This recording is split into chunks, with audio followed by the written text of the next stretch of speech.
Es una lucha que se lleva a cabo en el corazón.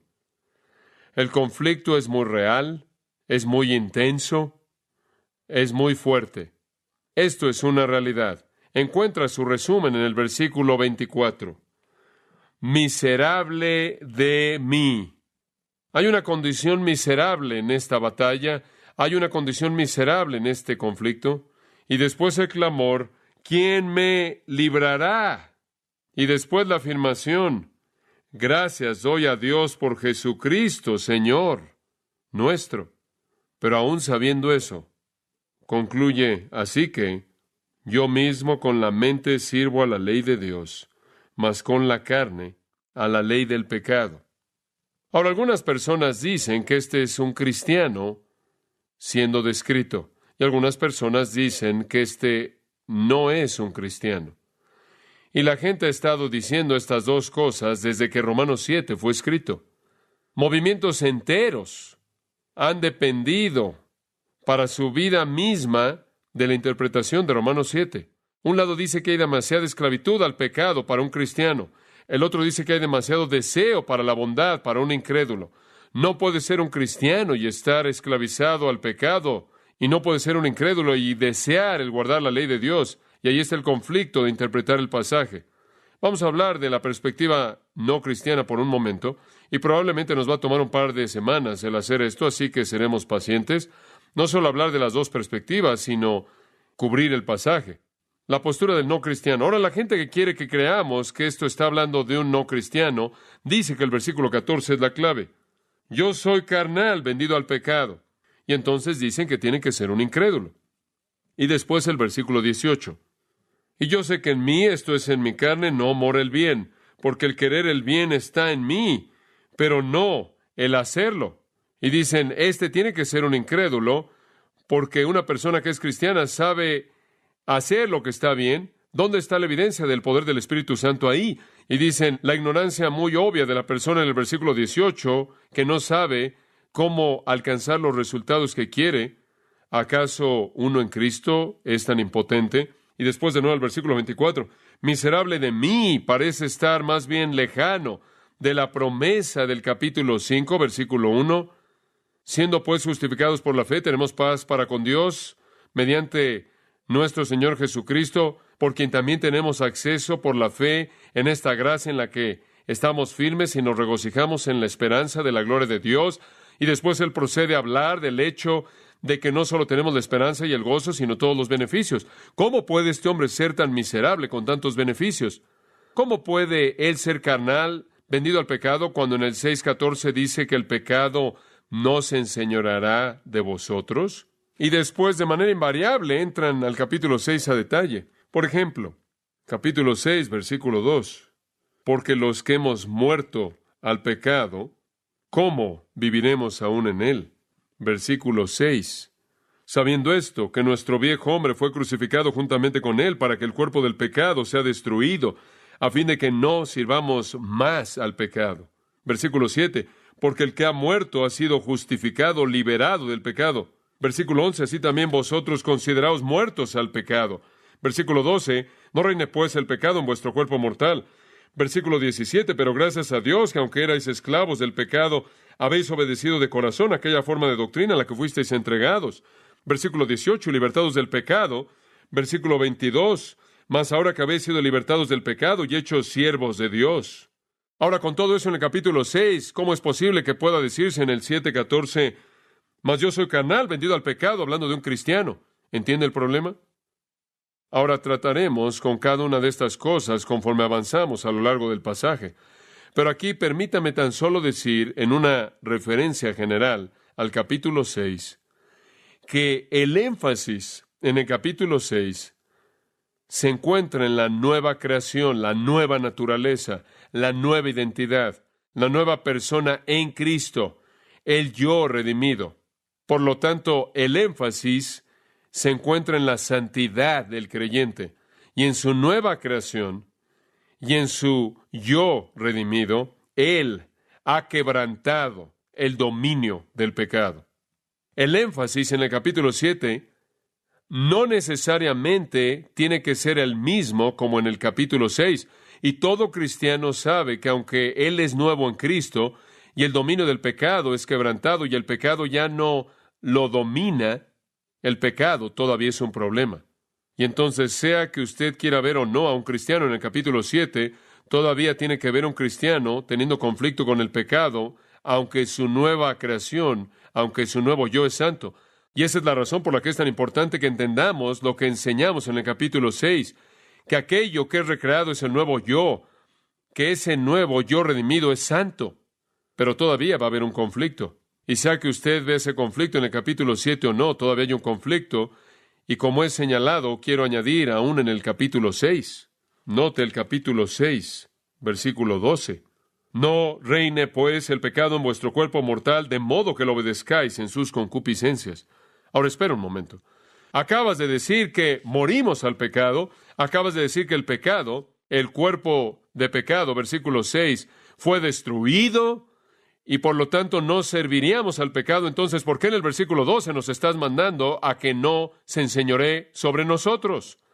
Como puede ver, tiene el mismo problema en el capítulo 6. Todavía tiene que enfrentar el problema del creyente y el pecado. Y en todo lo que Pablo dijo en el capítulo 6 acerca de nuestra nueva naturaleza y nuestra nueva creación y nuestra nueva esencia, él nunca dijo que a partir de ahí ya no tendremos una batalla con el pecado. Versículo 12 implica que el pecado todavía podría tener un lugar de reinado. Todavía podría estar gritándonos órdenes a las que podríamos estarnos sometiendo. Todavía podríamos estar obedeciendo al pecado. Siga el versículo 13. Ni tampoco presentéis vuestros miembros al pecado como instrumentos de iniquidad, lo cual significa que usted podría hacer eso.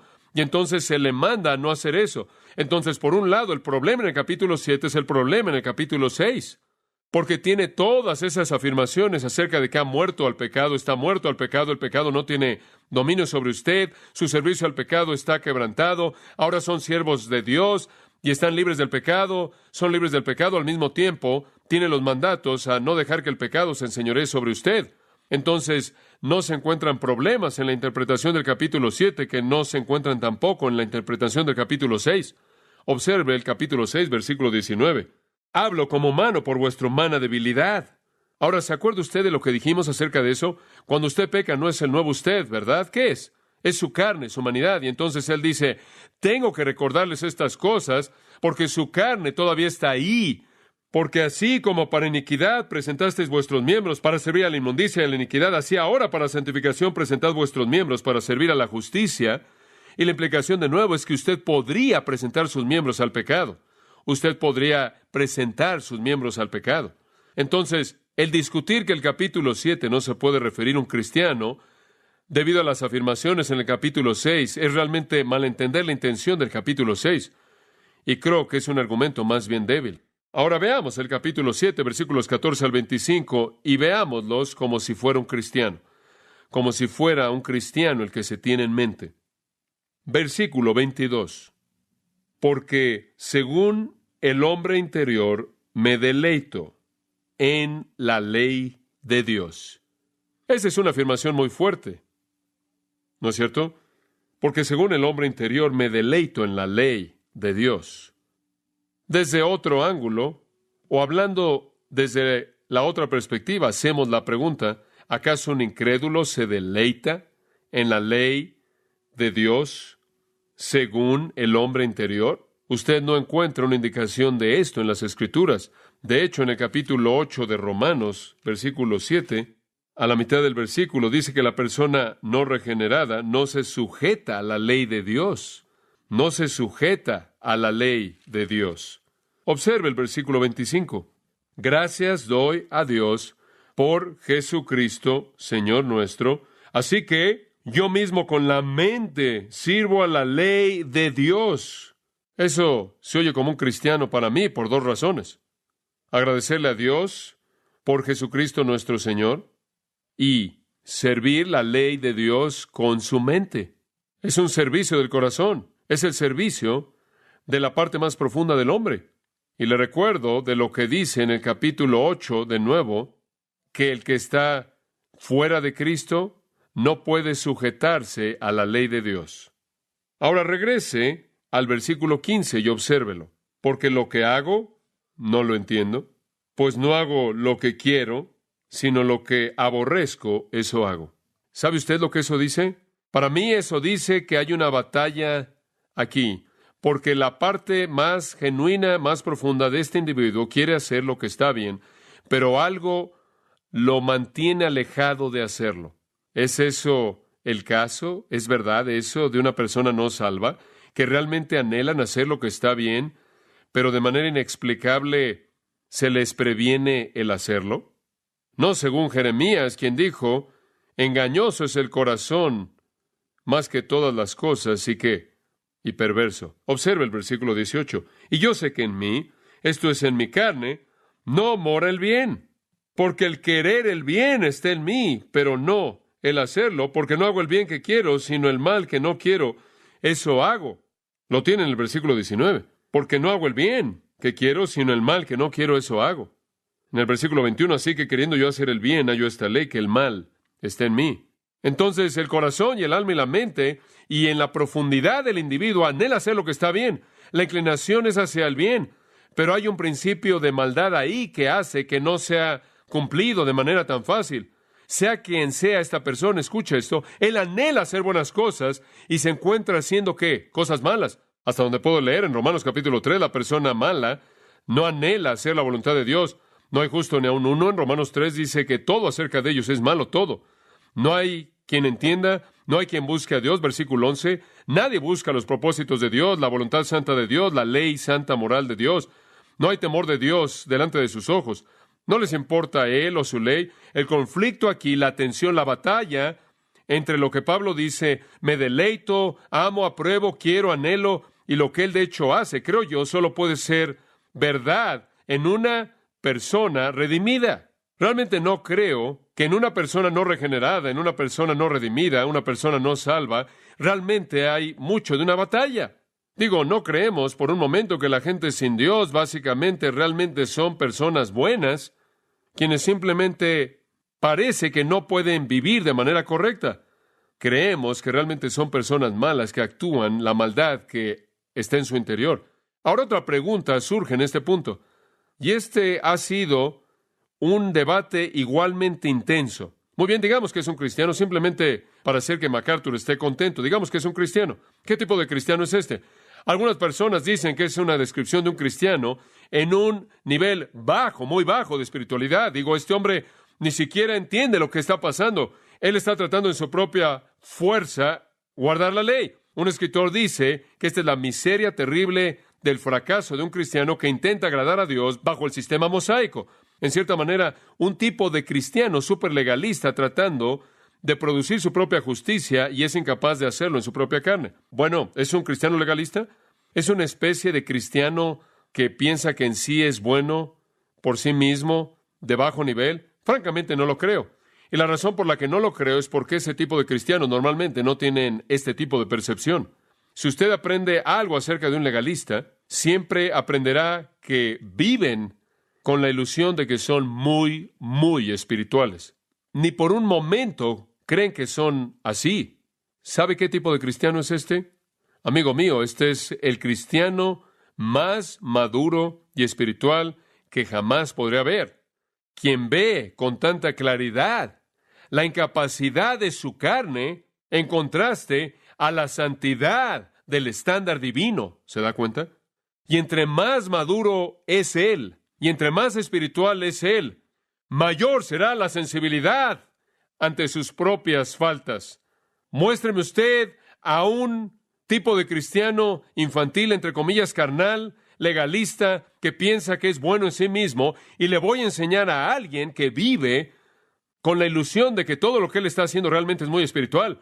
Enséñeme usted una persona con este tipo de actitud quebrantada. Enséñeme una persona que está agonizando en las profundidades de su propia alma porque no puede hacer todo lo que está escrito en la ley de Dios, y le voy a enseñar a usted una persona espiritual. Y entonces yo creo que lo que usted tiene aquí es a Pablo. Es correcto, a Pablo. Y usted ve la palabra yo 46 veces en esta porción de las Escrituras, en Romanos 7, si me acuerdo correctamente. No las cuente en este momento. Pero bueno, lo dice mucho. Y creo que lo que usted tiene aquí, algunas personas dicen, bueno, este es Pablo antes de que fuera salvo. Este es Pablo cuando se acababa de salvar, y él era infantil y en cierta manera era carnal. Yo creo que este es Pablo en las alturas mismas de su percepción cristiana. Este es Pablo a nivel de la madurez. Y lo que él ve es que no vive al nivel de la ley santa de Dios, aunque lo desea con todo su corazón, y se encuentra a sí mismo debilitado por esa terrible realidad de que el pecado en su realidad residual todavía se aferra a él. Y ese es un reconocimiento profundamente sensible. En 1 Corintios capítulo 15, versículo 9, él dice lo mismo en otros términos. Porque yo soy el más pequeño de los apóstoles, que no soy digno de ser llamado apóstol, porque perseguí a la iglesia de Dios, pero por la gracia de Dios soy lo que soy. ¿Ve eso? Él no dice, yo estaba preparado para ser un apóstol. Él dijo que yo en este momento no soy digno de ser un apóstol. Yo soy el más pequeño de todos. En Efesios 3:8, a mí, dice él, que soy menos que el más pequeño. Ahora va a bajar más. Él solía ser el más pequeño, ahora es menor que el más pequeño. Como puede ver, el hombre, entre más se percibe a sí mismo, en contraste a la ley santa de Dios, aunque nuestro juicio en relación con otros hombres, Él es el hombre supremo, Él en su propia mente es más pequeño que el más pequeño de todos los santos. Lo llevo a 1 Timoteo 1:12. Doy gracias a Cristo Jesús, Señor nuestro, quien me capacitó y me consideró fiel, colocándome en el ministerio, habiendo sido antes blasfemo, perseguidor, injuriador. Dice usted, claro que lo era, pero extendió misericordia porque lo hice en ignorancia, en incredulidad, y la gracia de nuestro Señor fue mucho más abundante con la fe y el amor que es en Cristo Jesús. Después esto, palabra fiel es esta, y digna de ser recibida por todos, que Cristo Jesús vino al mundo para salvar a los pecadores, de los cuales yo soy, ¿qué? El primero. No dijo fui, sino soy el primero. No obstante, por esto mismo obtuve misericordia. Escuche, creo que eso es exactamente lo que él está diciendo en Romanos 7. Este es Pablo, muy avanzado en su apostolado, maduro en el Señor, caminando en la dinámica de la vida espiritual, habiendo experimentado el poder de Dios y la sabiduría de Dios y el conocimiento de Dios. Y entre más sabe él y más experimenta él, más él odia el pecado que ve que se cuelga de él. Y los términos que él usa en Romanos 7 son tan precisos que creo que no podemos dejar de ver esto. Sea quien sea esta persona, él odia el pecado. Versículo 15. Yo lo aborrezco, dice él. Sea quien sea esta persona, él ama la justicia. Versículos 19 y 21. Quiero hacer el bien. Sea quien sea esta persona, se deleita en la ley de Dios desde la profundidad de su corazón. Versículo 22. Sea quien sea esta persona, lamenta profundamente sus pecados. Versículos 15, 18, 24. Miserable de mí. Sea quien sea esta persona, él agradece a Dios por la liberación que es suya en Jesucristo, Señor nuestro. No me diga que este hombre no es un cristiano. El cristiano entonces vive en dos extremos. Él los mantiene en tensión. Temporalmente, él vive en este mundo como un hombre de carne y sangre, sujeto a las condiciones de la vida mortal. Él es un hijo de Adán. Adán es su compañero. Y el resto de los hombres también, quienes heredaron la simiente pecaminosa. Pero espiritualmente, él ha pasado de las tinieblas a la luz, de la muerte a la vida. Él ahora comparte en la muerte, sepultura y resurrección de Cristo, y él ahora es el poseedor de una simiente incorruptible, eterna, la naturaleza divina. Él es una nueva creación. Ella no está en Adán, él está en Cristo. Pero el pecado se cuelga en su humanidad, y entonces él está consciente de la presencia y el poder del pecado que mora en él, y él lo desprecia y lo odia y lo aborrece, porque él ha gustado, él ha probado de la simiente incorruptible. Este es el hombre en Romanos 7. Ahora, simplemente para reforzar esto, hay un cambio más bien dramático en los tiempos de los verbos en el capítulo. Los verbos del capítulo 7, versículos 7 al 13, están en el tiempo pasado, y yo creo que hablan antes de su conversión. Y explicamos esto a detalle para señalar que esta era su experiencia de convicción preconversión cuando él enfrentó la ley de Dios y los verbos están en el tiempo pasado, aoristo. Tan pronto como usted llega al versículo 14, están en el tiempo presente hasta el versículo 25. El cambio en el tiempo de los verbos es una nota lingüística muy importante. Nos dice que Pablo se ha movido del pasado antes de que fue redimido al presente. También hay un cambio muy interesante en circunstancias en relación con el pecado. De los versículos 7 al 13, el pecado lo mata. El pecado lo hiere. Él dice eso en el versículo 11, porque el pecado, tomando ocasión por el mandamiento, me engañó y por él me mató. El pecado lo mató. Mató toda su justicia personal, todas sus esperanzas, todas sus seguridades. Cuando entendió que él realmente era un pecador, viendo la ley de Dios, simplemente lo devastó, simplemente lo aplastó, el pecado lo mató. Pero de pronto, cuando usted llega al versículo 14, él está peleando con el pecado y él no va a permitir que lo mate. Él no va a ceder al pecado. Entonces yo creo que este es el testimonio mismo de Pablo de cómo es el vivir como un creyente maduro controlado por el Espíritu, quien ama con todo su corazón la ley majestuosa de Dios, preciosa, hermosa, santa, y se encuentra a sí mismo encerrado, envuelto en carne humana, e incapaz de cumplir la ley de Dios como su corazón quisiera hacerlo. Yo también creo que en esta sección él continúa su discusión de la ley, y él está afirmando, como vimos la última vez, al judío, que no hay nada de malo con la ley. La ley no puede salvar, vimos eso. La ley no puede santificar, pero todavía es buena, porque hace ¿qué? Convence ¿de qué? De pecado. Y eso es verdad antes de que usted sea salvo, y adivine qué, también es verdad después. Y yo creo que en el 7, 14 al 25, él está siguiendo el mismo argumento. Esa es la razón por la que la palabra ¿por qué? Aparece en el versículo 14. Simplemente sigue. Así como el pecado no afectó la bondad de la ley antes de que él era salvo, tampoco afecta la bondad de la ley después de que él es salvo. La ley revela el pecado como pecaminoso antes de que usted es salvo y revela el pecado como pecaminoso después de que usted es salvo.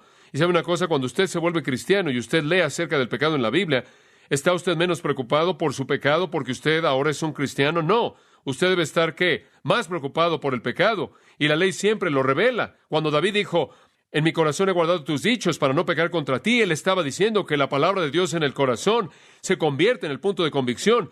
No es nada más información. ¿Usted entiende eso? No vivimos la vida solo necesitando información, necesitamos convicción, y la ley tiene ese poder. Entonces, mientras que nos está diciendo que la ley no puede salvar y la ley no puede santificar, él afirma que es buena y santa y justa, porque lo convence de pecado antes de que usted es salvo, y lo trae a Cristo y después de que usted es salvado, usted entiende el estándar santo de Dios y anhela con todo su corazón cumplirlo. El problema no es la ley, el problema es nosotros. Pogo lo dijo, hemos encontrado al enemigo y es nosotros. Ahora, el patrón del texto, veámoslo, versículo 14, es un retrato del pecado que mora en la vida del creyente, y trataremos de explicar algunas de las dificultades conforme avanzamos. Pero pensé que darle esa perspectiva general al principio, en cierta manera, echaría a andar las cosas. Este es un pasaje muy incisivo, es un pasaje raro en la Biblia, porque hace algo que rara vez sucede, y no puedo pensar en otro pasaje que hace esto, simplemente en este momento. Lo que es una serie de lamentos, es una serie de clamores, de dolor, de lamento. Es una serie de lamentos desesperados, tristes, y se repiten. Hay uno y después hay dos y después hay un tercero. Y básicamente dicen lo mismo 3 veces. Este es el clamor de un corazón quebrantado, de un alma afligida, de un alma en gran conflicto. Ahora, cada uno de estos 3 lamentos sigue el mismo patrón. Pablo describe su condición, da prueba de la misma y después describe la fuente de la misma. Él describe su condición, da la prueba de que él está en esa condición y después la fuente de su problema. Veamos el primer lamento, versículos 14 al 17. Y quizás pasemos un poco más de tiempo en el primero, porque habiendo interpretado ese, el resto simplemente van a ser aparentes para nosotros. La condición está en el versículo 14 y comienza cada uno de los lamentos con una condición. El primero comienza en el versículo 14, el segundo comienza en el versículo 18 y el tercero comienza en el versículo 20. Y cada uno comienza con una afirmación de la condición. Porque sabemos que la ley es espiritual, mas yo soy carnal, vendido al pecado. La palabra porque nos dice que Pablo no está presentando un nuevo tema. Él continúa con el mismo tema del pasaje previo, esto es la bondad de la ley, la virtud de la ley, en que nos muestra nuestro pecado. El problema no es la ley, el problema somos nosotros. Y la razón por la que él está hablando de la ley es porque los que estaban cuestionando su enseñanza habrían dicho, bueno, cuando predicas salvación por la gracia a través de la fe fuera de la ley, estás hablando mal de la ley, estás devaluando la ley. Y él dice en absoluto, la ley es buena, yo soy pecaminoso. La ley hace un trabajo bueno, no salva y no santifica, pero convence de pecado. Entonces él dice, sabemos que la ley es espiritual, mas yo soy carnal, vendido al pecado. Él comienza con una afirmación directa de que la ley es espiritual. ¿Qué quiere decir él con esto? Viene del Espíritu de Dios, viene de Dios mismo. De esta manera refleja la naturaleza santa divina de Dios, tal como él lo dijo en el versículo 12. ¿Se acuerda de eso? De manera que la ley a la verdad es santa y el mandamiento santo, justo y bueno. Ahora, de nuevo, permítame recordarle que creo que usted tiene que tener aquí el testimonio de un hombre regenerado. No veo que las personas no regeneradas, no redimidas, impías, que no conocen a Jesucristo, tienen una percepción como esta de la ley santa de Dios. En el versículo 18, él realmente dice lo mismo. Quiero hacer la ley de Dios. En el versículo 19, quiero hacer la ley de Dios. En el versículo 21, quiero hacer la ley de Dios. Versículo 22, me deleito en la ley de Dios. No veo un deleite así en el corazón de un hombre no regenerado. Pero después Pablo procede a decir, tengo una barrera al hacer esto. Aunque la ley es espiritual, aquí está el contraste. Yo soy carnal, sarquinos. Yo soy humano. Yo estoy ligado a la tierra. Yo soy físico. Él no dice, estoy en la carne. Él no dice, estoy totalmente controlado por la carne. Eso no es verdad. Observe el capítulo 7, versículo 5. Porque mientras estábamos en la carne, las pasiones pecaminosas que eran por la ley obraban en nuestros miembros, llevando fruto para muerte. Estábamos en la carne. Ya no estoy en la carne. Versículo 8 del capítulo 8. Y los que viven según la carne, y necesita subrayar en la carne en el 7.5 y en el 8.8, en la carne es una condición no regenerada, y sus términos son muy precisos aquí. En la carne es una posición no regenerada, no redimida. Él dice, yo no estoy en la carne. Pero él dice, yo soy carnal. Yo soy carnal. Yo soy carnal. Dice usted, ¿puede un cristiano ser así? Escuche esto. 1 Corintios 3, versículo 1. De manera que yo, hermanos, no pude hablaros como espirituales, sino como a carnales, como a niños en Cristo. Versículo 3. Porque aún sois carnales. Pues habiendo entre vosotros celos, contiendas y disensiones, ¿no sois carnales y andáis como hombres? Él le dice a los cristianos corintios, ustedes son carnales. Ustedes son carnales. Ustedes están actuando de una manera pecaminosa, carnal. No estamos en la carne, pero escuche, la carne todavía está en nosotros. Ya no estamos en la carne en términos de estar cautivos a ella. Ahora observe el versículo 18. Y yo sé, Romanos 7:18, que en mí, esto es, en mi carne, no mora el bien. Él dice, la carne todavía está ahí. Yo no estoy en ella, pero ella todavía está en mí. Y en el versículo 25, yo mismo con la mente sirvo a la ley de Dios, mas con la carne a la ley del pecado. Usted ya no está en la carne está en usted. Y eso es simplemente un término para nuestra humanidad. Podría ser el mismo término como el capítulo 6, versículo 12. No reine pues el pecado en vuestro, ¿qué? Cuerpo mortal. No reine en su mente. Es una mente renovada. Él está usando la palabra mente de esa manera en Romanos 7.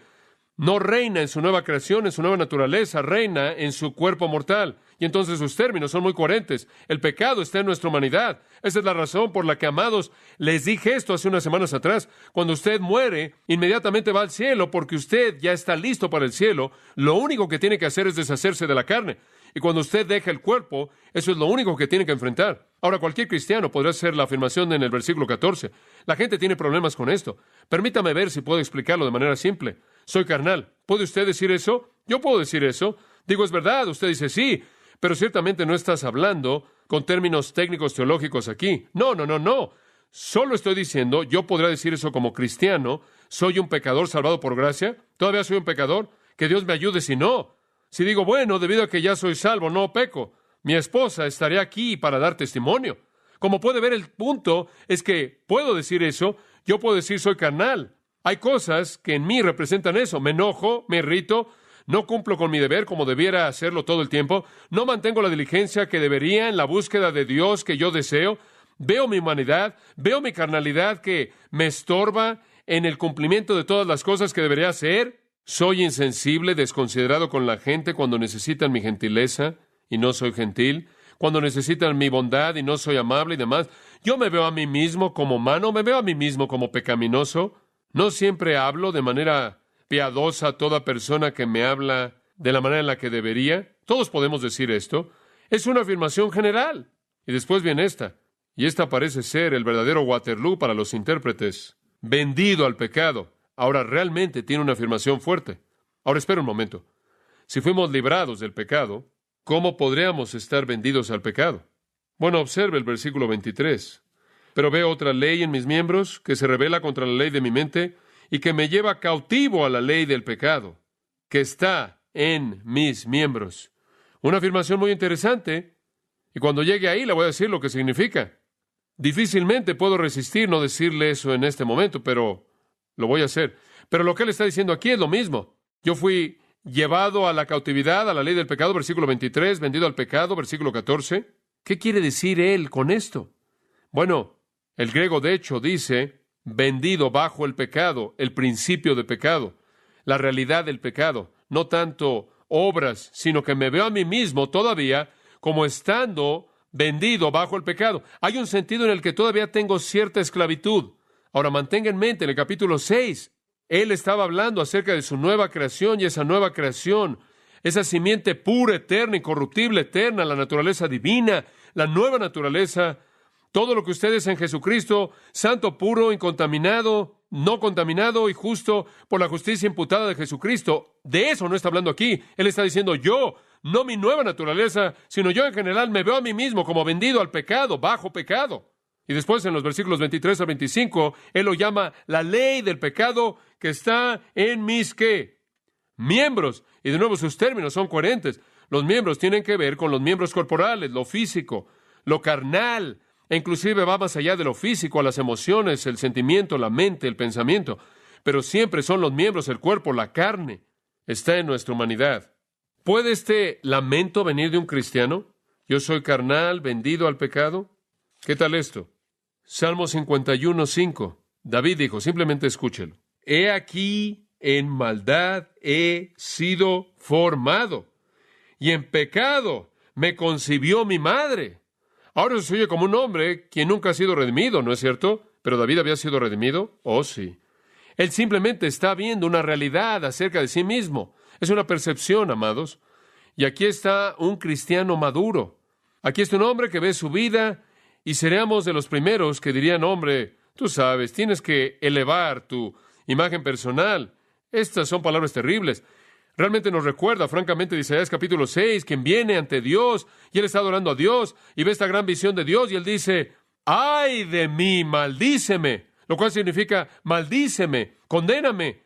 Condéname, Dios, porque yo soy un hombre con una boca sucia, y vivo en medio de un pueblo con bocas sucias. Y lo único que el profeta puede ver en contraste a la santidad gloriosa de Dios es su propio pecado. Y aquí está la madurez del apóstol Pablo, quien ahora entiende cuán espiritual es la ley, y él solía pensar en ella como algo externo, ¿no es cierto? Y él no sabía que estaba hablando del corazón. Y esa es la razón por la que la ley acerca de la codicia en el corazón, versículo 7, realmente lo confrontó y lo mató. Y él ahora ve que la ley es algo profundo y espiritual y algo santo, versículo 12, y algo justo y bueno. Y conforme él realmente entiende la ley de Dios y él se ve a sí mismo, y se ve a sí mismo como carnal, es una percepción que es legítima. Es lo mismo que él quiso decir en 1 Timoteo 1, cuando dijo, de los cuales yo soy, ¿qué? el primero. Es solo cuestión de percepción. No solo puede un cristiano decir que él está vendido al pecado, aunque redimido, porque estamos vendidos al pecado. Puede romper la esclavitud al pecado que usted tiene, no en esta vida. No en esta vida. Y entre más espiritual es usted, entre más maduro es usted, es más probable que usted diga esto. Entonces, vendido al pecado, no tenemos que confundirnos con los términos. No quiere decir que él de hecho se vendió a sí mismo al pecado para cometer pecado, como se dice de Acab en 1 de Reyes 20 o de los israelitas idólatras en 2 de Reyes 17. No es que él salió y se vendió al pecado, es que él reconoce que hay una esclavitud aquí. Y sabe una cosa, han habido ocasiones cuando usted ha sido cautivo al pecado. Le voy a decir cuándo son esos momentos. Cada vez que usted peca, usted ha perdido la batalla. El pecado lo llevó cautivo usted, ¿verdad? Y entonces Pablo coloca todos nuestros sentimientos, expresa todos nuestros sentimientos en palabras al expresar la base del conflicto en el interior del creyente. Y todos entendemos esta percepción. Todos podemos ver que hay pecado en nuestras vidas. No debe estar ahí. No es la realidad, no es lo más puro acerca de nosotros, no es nuestro nuevo yo, pero está ahí.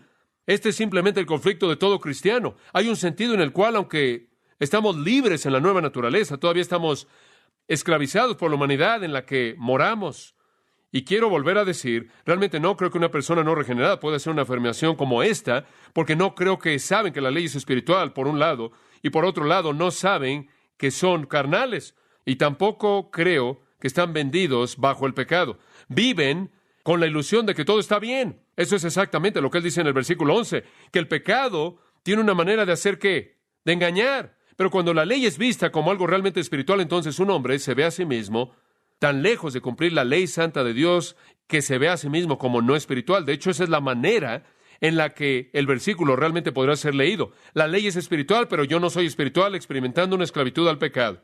El gran comentarista exegético Cranfield escribió, y cito, entre más se esfuerza un cristiano con mayor seriedad a vivir de la gracia y a someterse a la disciplina del Evangelio, más sensible él se vuelve al hecho de que aún sus mejores actos y actividades son desfigurados por el egoísmo que todavía es poderoso dentro de él, y no es menos malo porque con mayor frecuencia es disfrazado de manera más sutil que antes. Fin de la cita. Ahora, permítame decirle algo que le va a sorprender. Él tiene razón.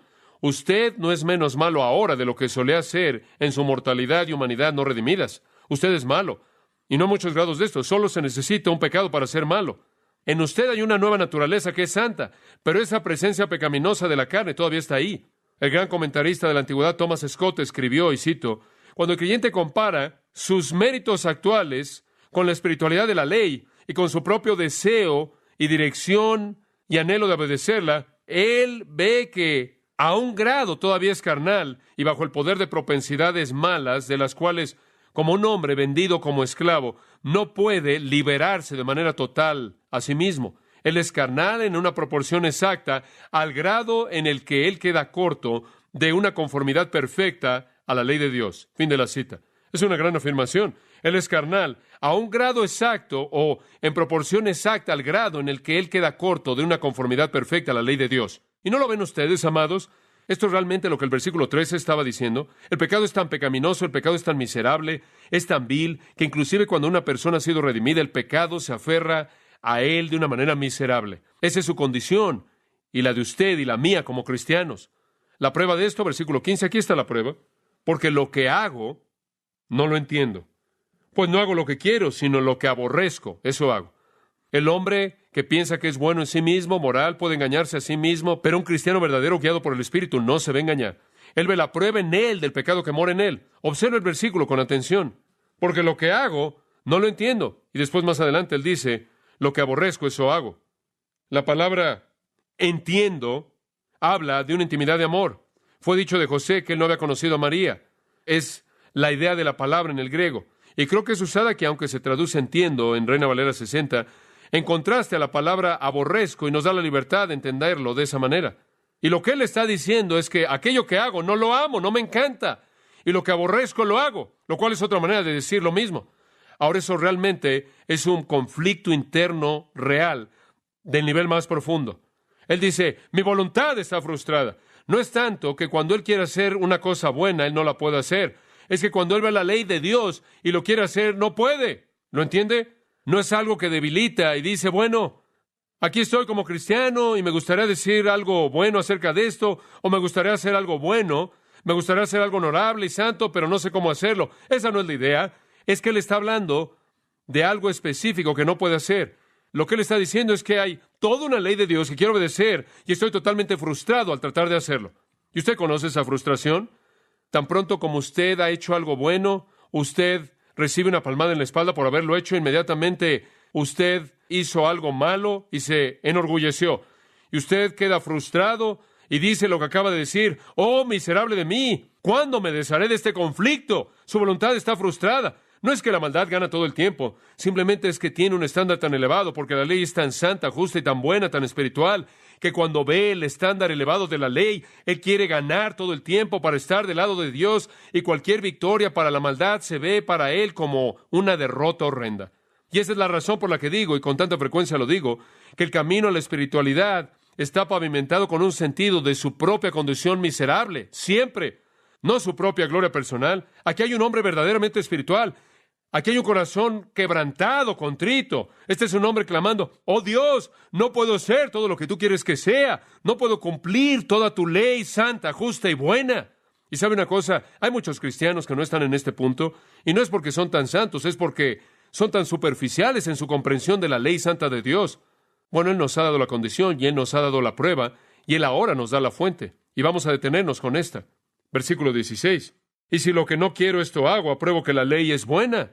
Digo, no es la culpa de la ley, porque yo quiero hacer la ley. Bueno, dice usted, ¿qué es lo que hace que quieras hacer la ley? Le voy a decir lo que me hace querer hacer la ley. Esa nueva creación, esa nueva naturaleza, esa simiente incorruptible eterna en mí, esa parte de mí de la que Juan habló cuando dijo, si realmente son nacidos de nuevo, no van a pecar. Esa nueva parte de mí realmente anhela hacer la ley, realmente quiere hacer la ley. Y entonces yo afirmo que la ley es buena porque la parte buena de mí quiere hacerla, ¿se da cuenta? La ley es buena. Ahora entonces, versículo 17. De manera que ya no soy yo quien hace aquello. Ahora, entonces, versículo 17. Si no es la ley lo que está mal, si la ley no es mi problema, de manera que ya no soy yo quien hace aquello, sino que el pecado que mora en mí. Ahora escuche con mucha atención. Usted no va a entender esto si usted no entiende lo que voy a decir. El cristiano en su corazón tiene el sentido de la excelencia moral de la ley de Dios.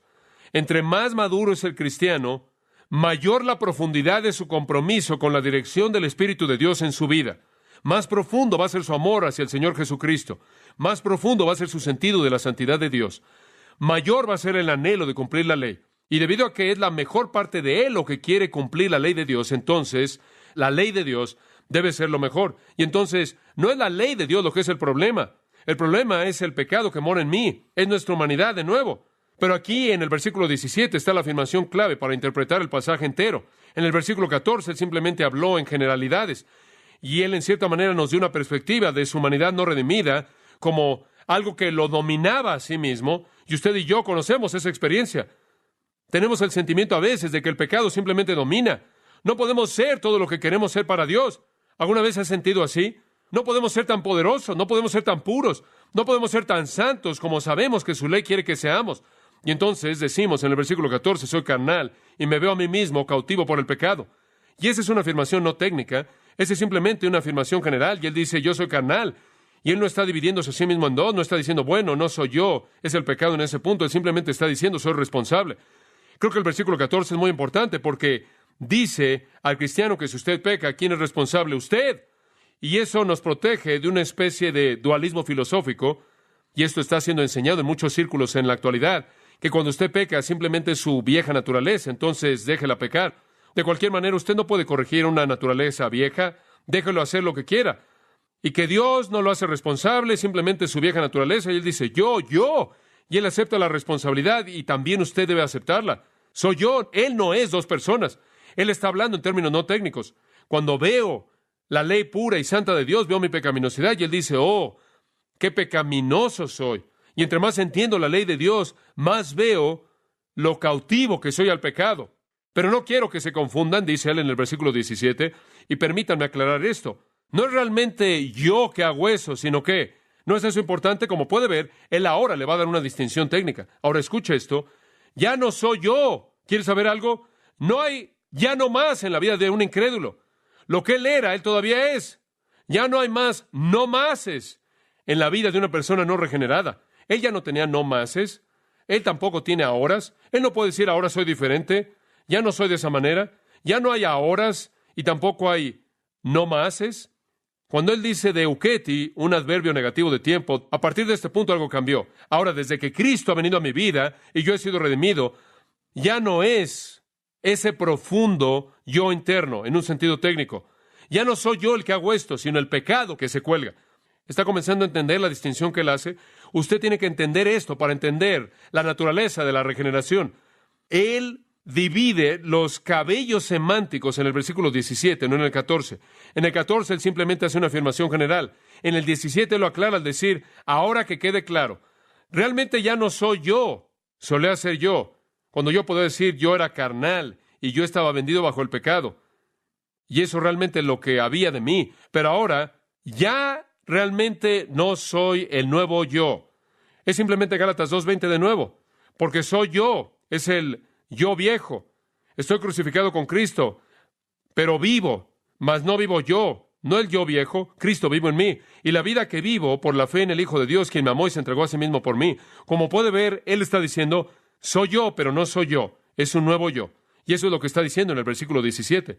Entonces, después de la salvación, la parte del hombre en donde el pecado ya no reside en lo más profundo de su ser, ya no reside en el ego, ya no está ahí en la sustancia misma de lo que el hombre es recreado para ser como Cristo, y el pecado halla su morada residual en su carne, en su humanidad, y él dice eso en el versículo 18, en mi carne no mora el bien. ¿Cuál es la fuente del problema de Pablo? La condición, el conflicto, la prueba. No hago lo que yo quiero, hago lo que no quiero hacer. La fuente al final del versículo 17, el pecado que mora en mí, el pecado que mora en mí.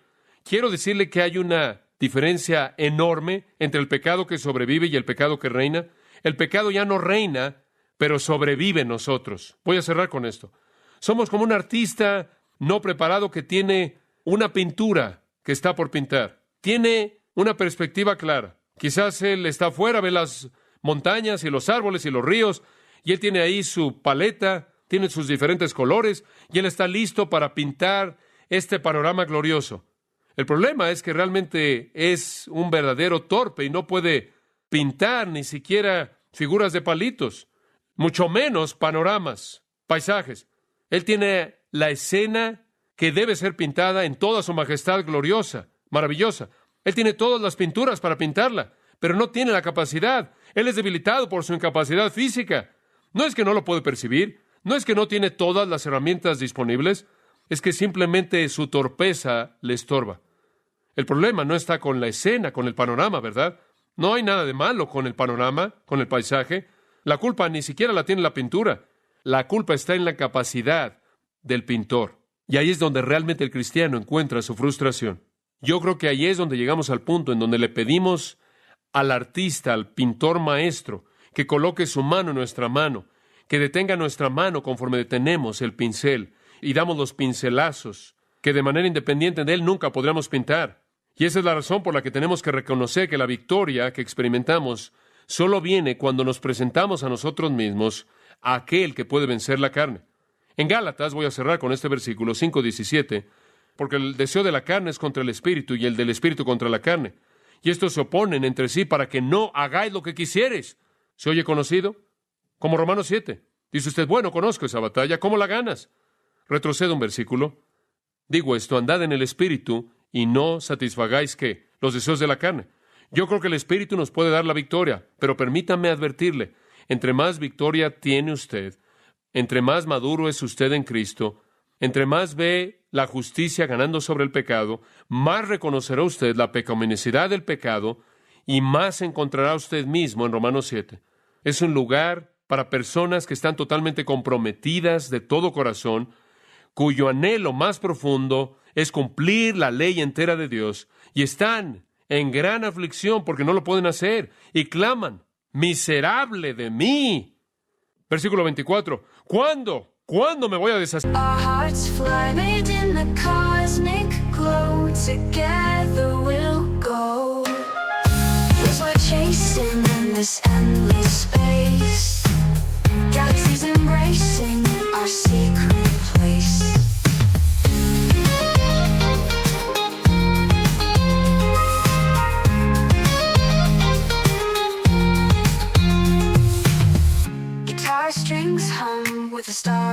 embrace.